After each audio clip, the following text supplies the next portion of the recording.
Olá, a paz do Senhor a todos, todos estejam na graça de Deus, amém?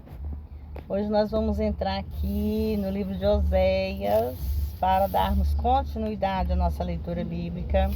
Eu quero que vocês me perdoem o ruído, tá? Que eu não estou num lugar bem silencioso, mas com fé em Deus nós iremos fazer essa leitura. E tudo irá dar certo, amém? Porque tudo que vem do Senhor é para Ele, para a honra dEle. E eu tenho certeza que nada vai dar errado. Hoje nós vamos dar continuidade no capítulo 5, que é o desagrado de Deus com Israel e Judá. Ouvi isto, ó sacerdotes, estejais atentos, ó casa de Israel e casa do rei. Escutai, porque contra vós e dirige este juízo, pois fostes um laço para Mispa e rede estendida sobre Tabor. Os rebeldes se aprofundaram na matança, portanto eu serei a correção de todos eles.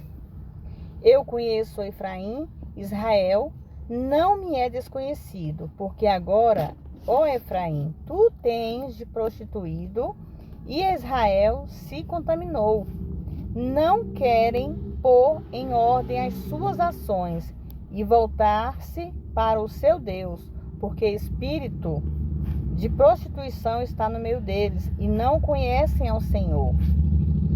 E o orgulho de Israel testifica contra ele, e Israel e Efraim cairão pelo seu pecado, e Judá também cairá com eles.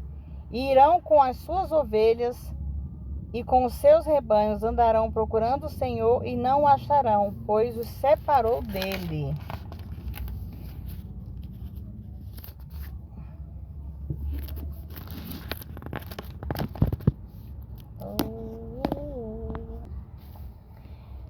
Contra o Senhor prevaricaram, porque geraram filhos estranhos, agora os devorará em um mês com as suas porções.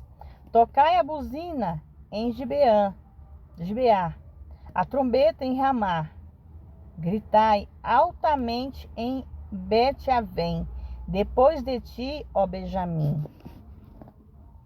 Efraim será assolado no dia do castigo entre os tribos de Israel. Manifestei o que certo será. Os príncipes de Judá foram com os que transpassaram os limites. Derramarei sobre eles, pois, o meu furor com água. Efraim está oprimido, quebrantado em juízo, porque quis andar segundo os mandamentos dos homens. Portanto, eu serei como a traça para Efraim e como podridão para a casa de Judá.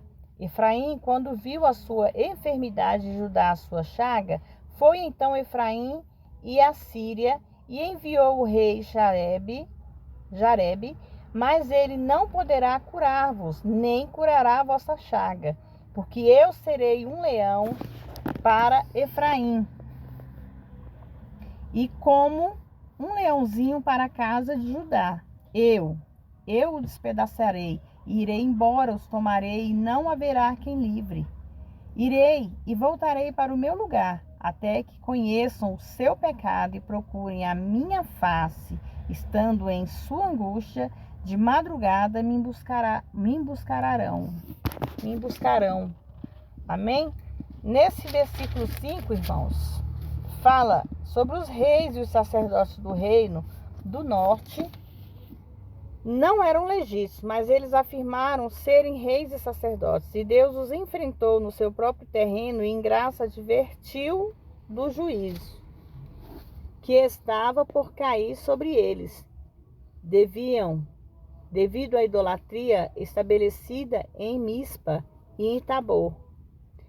No versículo 2, uma tradução melhor deste versículo seria: os apóstatas estão profundamente resolvidos a matar vítimas em sacrifícios, mas eu serei o repreendedor de todos eles.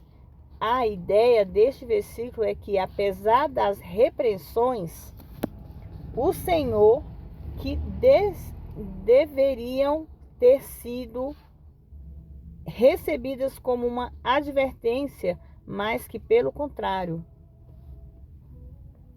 foram ignoradas.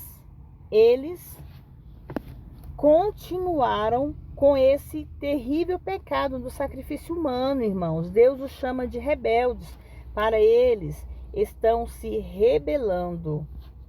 Efraim era a maior tribo, portanto, todo o reino do norte era chamado por esse nome. Do mesmo modo, Judá era o nome do reino do sul, pelo qual de que era a tribo governante. Efraim, que era o maior, havia levado as outras tribos do reino do norte e a idolatria e, portanto, corrompido toda a nação. Nessa profecia, irmão, a frase conhecer o Senhor significa em hebraico conhecer por experiência e não por mera postura intelectual. Os maus feitos são atribuídos à presença de um espírito de prostituição, quer dizer, de idolatria, que os impelia cegamente a não resistir o mal e ao mesmo tempo ele expulsa o conhecimento de Deus. Nessa época, irmãos, o povo, eles não queriam ter o conhecimento de Deus. Eles viviam em pecado e o maior pecado que eles cometiam era o sacrifício humano, irmãos. Eles pegavam seus próprios filhos e levavam para sacrificar aos deuses imundos. Deus, ele nunca aceitou sacrifício humano para que ele fosse glorificado. Qual era o sacrifício para Deus? Eram ovelhas, né? Era o sebo, a carne, eram os ossos, aquilo ali do animal. Em si era o animal que era sacrificado para oferecerem em sacrifício para Deus. E ainda tinha o azeite, tinha o trigo, né? Tinha tinha o azeite, tinha o trigo. Ele em nenhum momento ele aprovava o sacrifício humano. E o povo que vivia nessa degradação, eles davam para aqueles deuses estranhos, deuses que não existiam, gente. Ali era um sacrifício de matança, era um pecado mortal. Eles matavam seus filhos, eles assassinavam. Aquilo não era sacrifício, aquilo era assassinato. E para Deus, isso nunca foi perdoado. Nunca foi. Porque tudo que nós fazemos aqui mesmo nós pagamos. Então isso serve para que nós entendamos que Deus não quer que nós sejamos maldosos. Deus quer que nós se aproxime mais dele. Deus quer que a gente procure conhecer mais ele, irmãos, me perdoa. Procure conhecer mais a palavra, conhecer mais da glória dele. E que nós possamos exaltar, honrar e glorificar esse Deus todos os dias, irmãos. Amém? Espero que vocês possam discernir essa palavra, entender o que Deus está falando. E que Deus fale grandemente no coração de vocês. Que todos vocês fiquem na paz do Senhor. Que Deus abençoe a vida, a casa, a família de vocês. E que vocês possam ter uma intimidade com Deus. Amém? Fiquem todos na paz do Senhor.